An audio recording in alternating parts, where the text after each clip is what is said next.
बिस्मिल्लाहिर्रहमानिर्रहीम। आज के इस वीडियो के अंदर हम रिस्पायरेटरी फार्माकोलॉजी को कवर करने वाले हैं। रिस्पायरेटरी सिस्टम की फार्माकोलॉजी के अंदर एस्थमा और टीबी आ जाएगा। तो स्टार्ट करते हैं ड्रग्स फॉर एस्थमा। तो एस्थमा की जो ड्रग्स होती है वो दो कैटेगरी की होती है, रिलीवर थेरापी और कंट्रोलर थेरापी। जो रिलीवर थेरापी है मोस्ट रैपिड रिलीफ होता है सेप्टम बाय ब्रोंकोडाइलेशन, ठीक है, तो इनको रिलीवर ड्रग कहते हैं। जबकि कंट्रोलर ड्रग इन्फ्लेमेशन को खत्म कर देती है।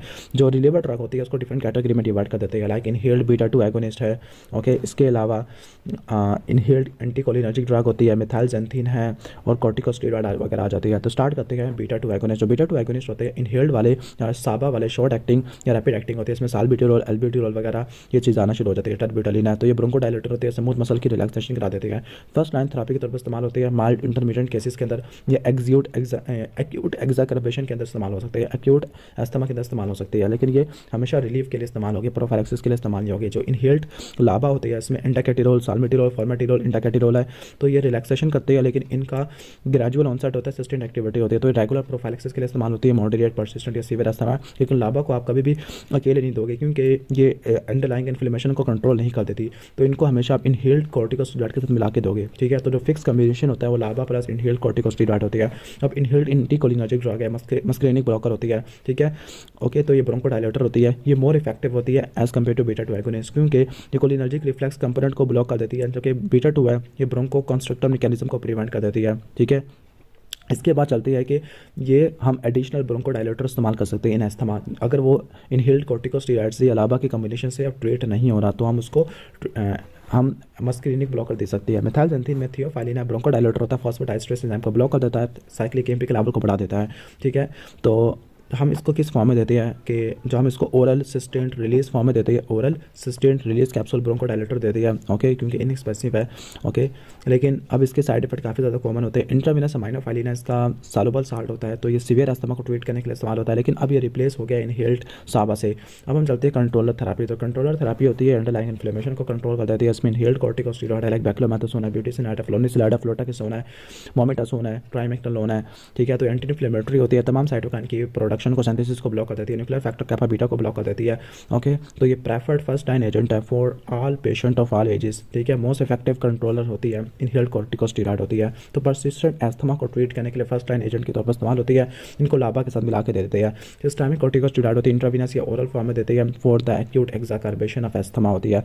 मास्ट सेल स्टेबिलाइजर है, तो जो ये मास्ट सेल को स्टेबिलाइज कर देते हैं, यूजोनोफिल को रिक्रेट कर देते हैं। तो ये एक्सरसाइज इंड्यूस एस्थमा को ट्रीट करने के लिए इस्तेमाल होते हैं, या एलर्जन की वजह से जो एस्थमा हुआ है। क्रोमालिन सोडियम और निटोक्रोमिल सोडियम आते हैं, लेकिन हम इनको रेयरली यूज़ करते हैं, ठीक है, क्योंकि इनका शॉर्ट ड्यूरेशन ऑफ एक्शन होता है। ल्यूकोट्राइन रिसेप्टर एंटागोनिस्ट के अंदर जो मोंटेलुकास्ट जोफिलोकास्ट है, तो ये इस्तेमाल करती है माइल्ड परसिस्टेंट या वर्स्ट केसेस के अंदर, लेकिन ये एस्पिरिन इंड्यूस एस्थमा को ट्रीट करने के लिए इस्तेमाल करते हैं।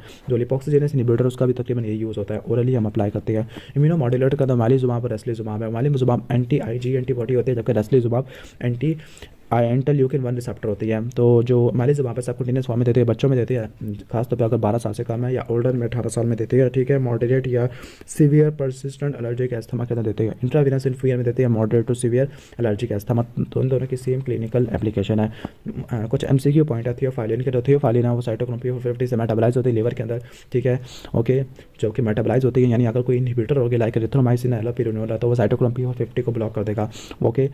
और जो सीरम कंसंट्रेशन होती है थियोफाइलिन की, तो उसको मॉनिटर करना चाहिए क्योंकि इसकी थेरापेटिक रेंज काफ़ी ज़्यादा कम होती है। जो थियोफाइलिन की जो क्लियरेंस होती है, ओके, यानी ज़्यादा कब हो जाती है जब एंजाइम के इंडक्शन लोगे, like enzyme reducing drug rifampin, ethambutol, phenobarbital वगैरह आ जाती है। नहीं, एथेम्ब्यूटोल तो कुछ भी नहीं है। जबकि डिक्रीज थियोफाइलिन क्लियरेंस है तो वो किस में देखने को मिलती है, लाइक कंजेस्टिव हार्ट फेलियर है, लिवर डिजीज़ है, निमोनिया, हाई प्रोटीन डाइट है, या वायरल इन्फेक्शन या ओल्ड एज होती है। इसके बाद adverse effect of nebulise salbutamol in hypoxic children है, ओके। तो जो ब्रोंकोस्पैज़म होता है एल्विलर हाइपोक्सिया करवा देता है। एल्विलर हाइपोक्सिया जब होता है तो वो पल्मोनरी वेजोकंस्ट्रिक्शन करा देता है। ये प्रोटेक्टिव रिफ्लेक्स होता है जो कि ब्लड को डाइवर्ट कर देता है to the better ventilated part of the lung.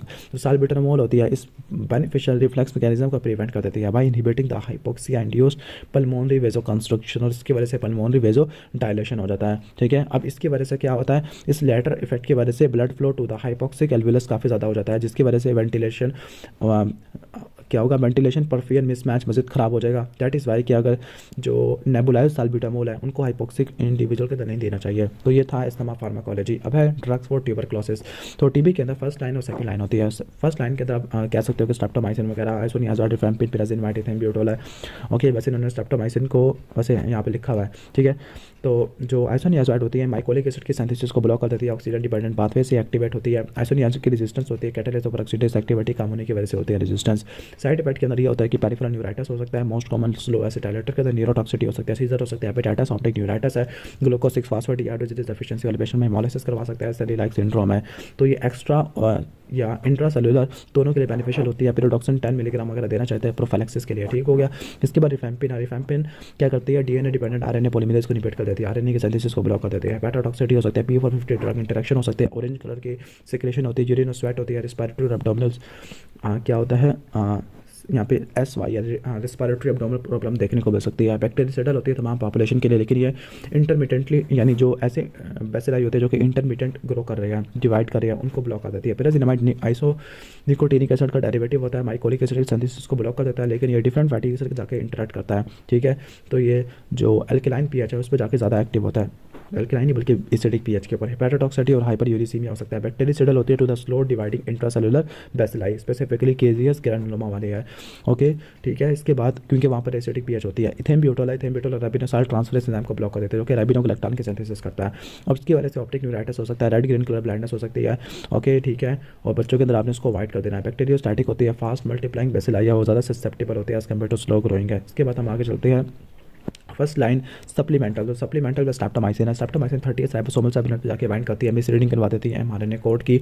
ऑटोटॉक्सिटी और नेफ्रोटॉक्सिटी हो सकती है। रिफाब्यूटिन है, रिफाब्यूटिन सेमी सिंथेटिक डेरिवेटिव होती है रिफामाइसिन की, ये mycobacterial DNA dependent RNA polymerase को इनहिबिट कर देती है। इसको रेकमेंड करते हैं द प्लेस ऑफ रिफेम्पिन, स्पेसिफिकली अगर किसी बंदे के अंदर HIV है या प्रोटीएस इनहिबिटर ले रहा है तो फिर हम रिफाब्यूटिन लेते हैं एज कम्पेयर टू रिफेम्पिन है। वैसे दोनों काम यही करती है, डीएनए डिपेंडेंट आरएनए पॉलीमरेज है, लेकिन इसकी वजह से यूवाइटिस हो सकता है, कोलेस्ट्रॉल डेफिसिट वाला डायरिया हो सकता है, सूडो जॉन्डिस वगैरह हो सकता है। रिफापेंटिनाइड भी बिल्कुल सिमिलर है रिफाब्यूटिन का। सेकंड लाइन के अंदर क्विनोलोना है, क्विनोलोना से प्रोफ्लॉक्सासिन, ओफ्लॉक्सासिन, मॉक्सीफ्लॉक्सासिन, स्पारफ्लॉक्सासिन आ जाएगा। तो ये mycobacterium tuberculosis, mycobacterium avium, intracellular complex, mycobacterium fortuitum complex, इनके अगेंस्ट इफेक्टिव होती है। ये सेल को पेनिट्रेट करती है, बैक्टीरिया को किल कर देती है, मैक्रोफेजेस है, ठीक है। MDR के अगेंस्ट काम करती है। वेस्कुलाइटिस हो सकता है, सीजर हो सकती है। इथियोनामाइड क्या होती है, इथियोनामाइड आइसोनिकोटिनिक एसिड का डेरिवेटिव होती है, बैक्टीरियोस्टैटिक होती है अगेंस्ट टिपिकल बैक्टीरिया, और ये मल्टी ड्रग के अंदर काफ़ी ज़्यादा यूजफुल होती है। जो सिप्रोफ्लॉक्सासिन ये भी MDR में इस्तेमाल कर सकते हैं। जो सेप्टियोमाइसिन है या कैप्रियोमाइसिन है, पॉलीपेप्टाइड एंटीबायोटिक होती है, ऑटोटॉक्सिटी और नेफ्रोटॉक्सिटी हो सकती है। अमिक एसिड और कानामाइसिन माइनोग्लाइकोसाइड होती है, बैक्टीरियासिडल होती है। कानामाइसिन को यूज़ नहीं करते क्योंकि टॉक्सिटी काफ़ी ज़्यादा सीवियर है। अमिक एसिड माइकोबैक्टीरियम ट्यूबरक्लोसिस के अगेंस्ट वगैरह काम करती है। साइक्लोसिरिन है तो ये D-एलानिन का केमिकल एनालॉग होती है, ये ट्यूबरक्लोस्टैटिक ड्रग होती है यानी बैक्टीरियोस्टैटिक ड्रग होती है। इसके बाद इसकी CNS टॉक्सिटी होती है, लाइक न्यूरोसिस है, साइकोसिस है, सीजर है, पेरिफेरल न्यूरोपैथी, हेडेक होती है। पैरामाइनोसैलिसिलिक एसिड माइकोबैक्टीरियम ट्यूबरक्लोसिस की ग्रोथ को इनहिबिट कर देता है, फोलेट की सिंथेसिस को ब्लॉक कर देता है। ट्यूबरक्लोस्टैटिक होती है और ये लीस्ट एक्टिव होती है। इसके बाद अदर ड्रग में जो ड्रग इतनी इंपॉर्टेंट नहीं है हम इसको छोड़ देते हैं, मैक्रोलाइड है, लिनाजुलाइड है, ठीक है।